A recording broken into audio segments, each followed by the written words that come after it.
Diferente do barroco, feito pela Igreja Católica para promover a fé entre os fiéis, o rococó, como eu disse para vocês, era um estilo mundano, terreno e profano. O objetivo aqui não é levar a doutrina da igreja, e sim a vida da corte diante dos prazeres e luxos que a vida tinha para oferecer. No século XVIII, a França era uma monarquia absolutista, em que Luís XIV, o Rei Sol, tinha um poder gigantesco sobre a sociedade.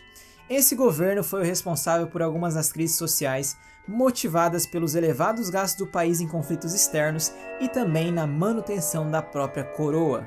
Como a gente bem sabe, todos esses conflitos e essas crises acabam levando à Revolução Francesa de 1789, quando Luís XIV e Maria Antonieta são guilhotinados em praça pública. Nesse tempo, quando a nobreza estava no poder, que o rococó aconteceu.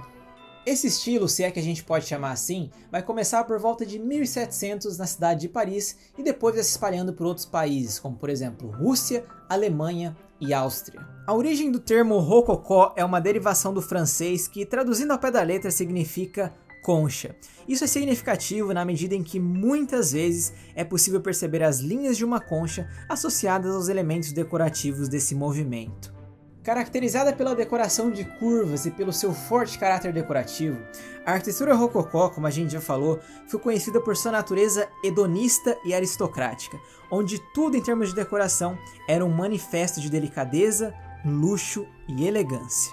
No rococó, os dois nomes que vão ganhar grande notoriedade são Johann Zimmermann e Francesco Rastrelli. Juntos, esses dois criaram várias e várias obras que ganharam muito destaque nesse tempo.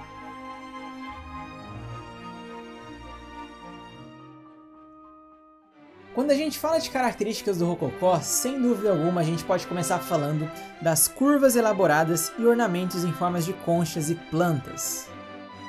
Os cômodos desse estilo normalmente eram bem curvilíneos, como no caso do Hotel Soubise em Paris, onde o teto é praticamente uma mistura com a parede, formando um elemento único no quarto. Também vale dizer que no rococó as formas eram complexas e assimétricas. Os arquitetos não estavam muito preocupados com aquelas formas perfeitas em termos de geometria. A gente viu no episódio anterior que os renascentistas, sim, eles se preocupavam com essa geometria, que era uma herança dos gregos e romanos. Só que no rococó tudo muda, né? Os arquitetos estão preocupados com luxo e riqueza, dois valores assim fundamentais da nobreza, da corte. Então é por aí que a gente vai conseguindo ver as diferenças entre o barroco e o rococó. Enquanto um começa na Itália, o outro começa na França. O primeiro é de caráter religioso, enquanto o segundo é mais político. O primeiro está preocupado com a sacralidade, enquanto o segundo com o carpe diem, ou seja, o viver do agora e o desfrutar do dia. Em seu livro sobre arte, William Fleming diz que onde o barroco era pesado, maciço e opressor, o rococó é delicado, leve e encantador. Você que está assistindo esse vídeo precisa entender é que na maioria das vezes no rococó, os interiores realmente são os protagonistas da obra e não o exterior como em outros estilos. E como consequência da preocupação do rococó com os interiores, as mobílias e toda essa parte interna começam a se desenvolver como nunca antes na história.